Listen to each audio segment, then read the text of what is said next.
Maxwell Sterling had everything money could buy and nothing that actually mattered. At 38, he ran Sterling Enterprises with cold efficiency, lived in a penthouse that felt more like a museum than a home, and spent his evenings reviewing financial reports instead of making memories. His ex-wife had left him 2 years ago, saying he'd married his company instead of her. She wasn't wrong. Today was his mother's birthday. She'd been gone for 5 years, but Maxwell still felt the absence acutely.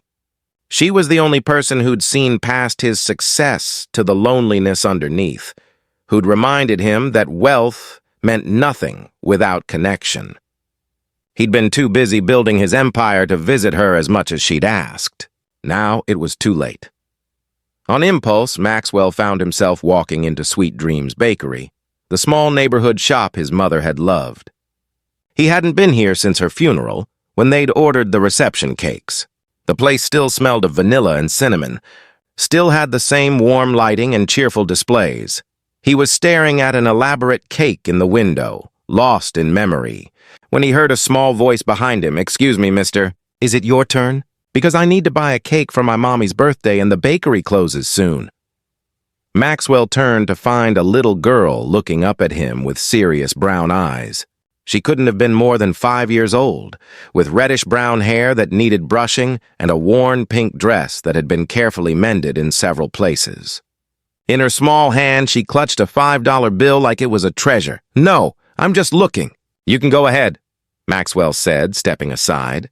The little girl approached the counter where the baker was waiting patiently. "Hi, Mrs. Rosa. I need to buy a birthday cake for my mommy. Today's her birthday, and I want to surprise her." Mrs. Rosa, the elderly owner Maxwell remembered from his mother's visits, smiled gently at the child. "That's very sweet, honey. What kind of cake does your mommy like?" "She loves chocolate, and she always says her favorite thing is when I draw her pictures, so maybe a cake with flowers, because I always draw her flowers." The little girl placed her $5 on the counter carefully. "This is all I have. I've been saving my allowance for 3 months. Is it enough?" Mrs. Rosa's expression turned sad as she glanced at the prices on the wall. Even the smallest cake cost $15.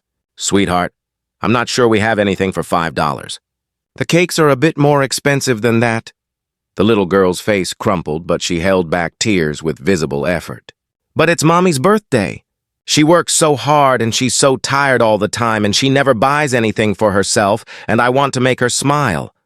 Please, isn't there anything?" "Even something small?" Maxwell watched this child, this small person who'd saved for months to buy her mother something special, and felt something crack in his chest. He stepped forward before he could talk himself out of it.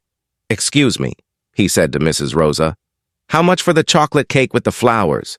The nice one in the display case?" Mrs. Rosa looked at the elaborate 2-tier cake he'd been admiring earlier. "That one's $65. It's one of our premium designs. I'll take it." "For her." Maxwell nodded toward the little girl. "She's buying it for her mother's birthday." The little girl looked up at Maxwell with confusion. "But I only have $5. Maxwell crouched down to her level, his expensive suit forgotten as he knelt on the bakery floor.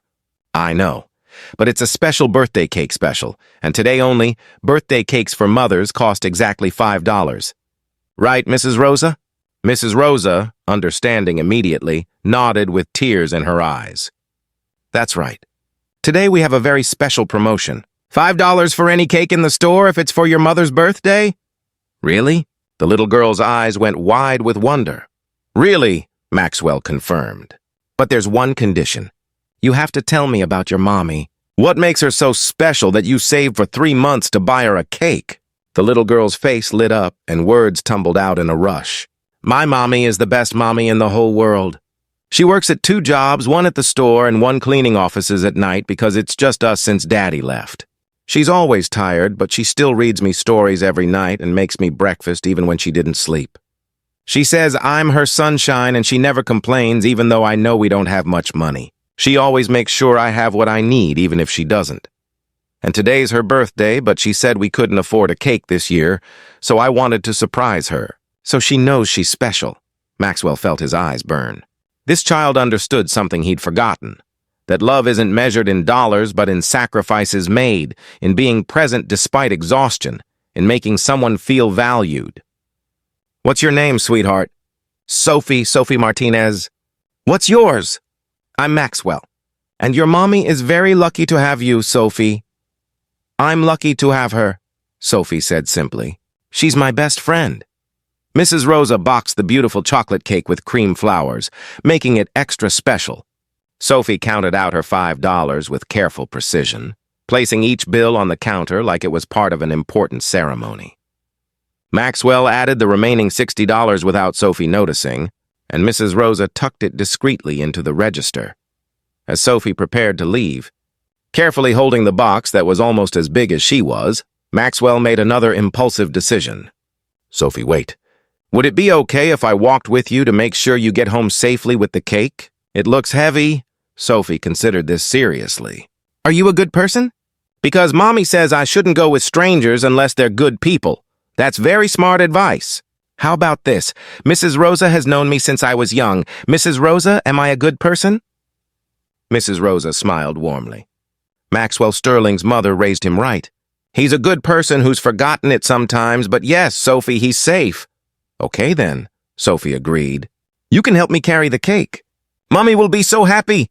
They walked through the neighborhood, Sophie chattering happily about her mother, her school, her dreams of becoming an artist so she could draw her mother beautiful pictures forever. Maxwell found himself sharing things he rarely told anyone, about his own mother, about missing her, about how he wished he'd spent more time with her when he had the chance. You can't spend time with her now, Sophie asked with the blunt logic of children. She passed away. 5 years ago today, actually. Sophie stopped walking and looked up at him with empathetic eyes far too old for her young face. That's why you were sad in the bakery. I could tell.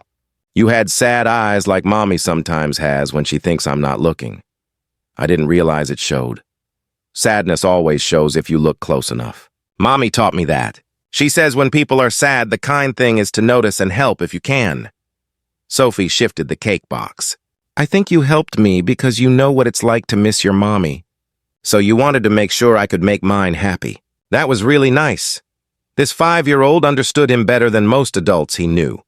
They arrived at a modest apartment building in a neighborhood Maxwell would have normally driven past without noticing. Sophie led him up 3 flights of stairs to a small apartment with a carefully tended mat outside the door. Mommy! Mommy, I'm home! Sophie called out, balancing the cake box carefully. The door opened to reveal a woman perhaps in her early 30s, with the same brown eyes as Sophie and exhaustion evident in every line of her face. She wore a store uniform and looked like she'd just gotten off one shift before her next one started. When she saw the cake box, her expression transformed from tired to shocked. Sophie, where did you get that? Honey, those cakes are expensive. I bought it with my $5. There was a special today. Cakes for Mommy's birthdays are $5. Sophie was practically vibrating with excitement. Happy birthday, Mommy. You always work so hard and I wanted you to have a special birthday. Sophie's mother's eyes filled with tears. She looked at Maxwell, who'd been standing politely in the hallway, and understanding dawned. You paid for this, didn't you? Sir, I can't accept. Your daughter saved for 3 months, Maxwell interrupted gently. She had exactly $5 and a whole lot of love. The cake cost $5 today. That's all there is to it. I'm just the person who helped her carry it home safely. But my mother always said the best birthday gift is knowing someone loves you enough to sacrifice for you. Your daughter has been saving her allowance for 3 months, going without things she probably wanted, just to buy you a cake because she thinks you're special. That's not charity. That's love. Please don't diminish her gift by turning it into something complicated. Sophie's mother looked down at her daughter, who was gazing up at her with such hope and pride, and started crying in earnest. Oh, baby, this is the most beautiful thing anyone has ever done for me. Come here. She scooped Sophie up in a fierce hug, both of them crying happy tears while the cake sat safely on the hallway floor. Maxwell felt his own eyes grow hot watching this display of uncomplicated love. Thank you, Sophie's mother said to Maxwell over her daughter's head. Not just for the cake, for seeing my daughter's heart and honoring it. I'm Emma, by the way. Emma Martinez, Maxwell Sterling, and it's I who should thank you. Your daughter reminded me of something important today. Over Sophie's protests that they had to eat the cake right away, Emma invited Maxwell in for coffee while Sophie carefully placed candles on the cake. The apartment was tiny but spotlessly clean, decorated with Sophie's artwork, and obviously maintained with pride despite limited resources. "I work 2 jobs," Emma explained while Sophie was occupied with the cake. "I'm trying to save enough for a better place, maybe eventually go back to school. Sophie's father left when she was a baby. It's just us, and most days that's enough. But days like today, when she does something like this, I realize I must be doing something right despite everything we don't have." "You're doing more than something right." Sophie is one of the most compassionate, thoughtful children I've ever met. She saved for 3 months because she wanted to make you happy. That doesn't happen by accident. That's because you've taught her that love means sacrifice, that caring for others matters more than material things. Is that really why you helped her? Or is this some wealthy person's guilt trip? Maxwell smiled at her directness. "It's because today is my mother's birthday. She died 5 years ago. I spent her last years building my company instead of spending time with her. I have all the money in the world and no one to share it with. Then I met Sophie, who has almost nothing but was willing to give everything she had to make her mother smile. I wanted to be part of that. I wanted to remember what that kind of love feels like." Emma's expression softened. "I'm sorry about your mother." "I'm sorry I took her for granted." Maxwell watched Sophie carefully arranging candles with intense concentration. "But meeting you both today, seeing this kind of love and sacrifice, it reminds me what actually matters. Not quarterly earnings or market shares. This, family, connection, being present for the people who matter." They ate cake together, the 3 of them crowded around Emma's small kitchen table. And Maxwell couldn't remember the last time he'd felt this content. Sophie talked non-stop, Emma laughed more easily as she relaxed, and Maxwell found himself wishing the evening wouldn't end. "Can Mr. Maxwell come back to visit?" Sophie asked as Maxwell prepared to leave hours later. "He needs people to eat birthday cake with him when his mommy can't be here." "Sophie, that's sweet, but Mr. Sterling is very busy," Emma started. "Actually, I'd love that," Maxwell interrupted. "If you don't mind, I enjoyed this evening more than any business dinner I've attended in years." He left his card with his personal number, expecting nothing. But Emma texted the next day, thanking him again and inviting him to Sophie's art show at school. Maxwell attended, then invited them to dinner, which led to museums, to parks, to countless hours spent with this small family that had less money than he spent on coffee, but more love than he'd experienced in years. Emma and Maxwell dated carefully, mindful of Sophie's attachment and emotions. But Sophie, perceptive as always, announced one evening, "Mr. Maxwell should live with us. Then he wouldn't be lonely anymore and we could have his help with rent and stuff." "Sophie!" Emma was mortified, but Maxwell was laughing. "Out of the mouths of babes," he said, then looked at Emma seriously. "I know this is fast. I know you have every reason to be cautious, but I love you. I love Sophie. I love coming home to art projects and simple dinners and conversations about important things, like why the sky is blue and whether dragons could be real. You've taught me that the wealth I spent so much time accumulating means nothing if I'm alone. Let me share it with you. Not to fix you or save you, but because you saved me from a life of expensive loneliness." "I'm scared," Emma admitted. "I'm scared you'll realize this isn't glamorous, that Sophie and I come with challenges and struggles. I'm scared you'll leave like her father did.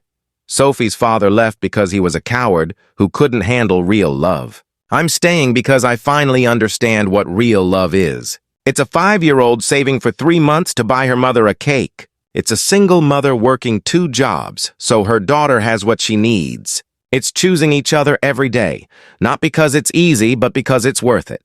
They married a year after Sophie walked into that bakery with $5 and a lot of love. Sophie served as flower girl, carrying a bouquet made of drawings she'd created. When Maxwell knelt down to include her in the vows, promising to be the father she deserved, there wasn't a dry eye in the room. In his vows to Emma, Maxwell spoke through tears. "A little girl walked into a bakery with $5 and reminded me what wealth actually means. Not money in the bank, but love in your heart. You and Sophie took in a lonely CEO who'd forgotten how to be human and taught me that success means nothing if you're eating it alone. Emma, you've given me more than your love. You've given me family, purpose, and the reminder that the best investments we make are in people, not portfolios. I promise to honor the strength you've shown raising Sophie alone, to never take for granted the gift of being part of your family, and to always remember that the best thing I ever did wasn't build a company but kneel down in a bakery and listen to a little girl talk about her mother's love. The lonely CEO who'd walked into a bakery on his mother's birthday had found something more valuable than any business deal. A family built on sacrifice, gratitude, and the brave choice of a 5-year-old girl who'd been willing to give everything she had to make her mother smile. He'd paid for a cake and received a lifetime of love in return, proving that sometimes the best investments cost $5 and change your entire world. If this story touched your heart, please like, share, and subscribe. Leave a comment below about a small act of kindness that changed your life. Your stories inspire us all.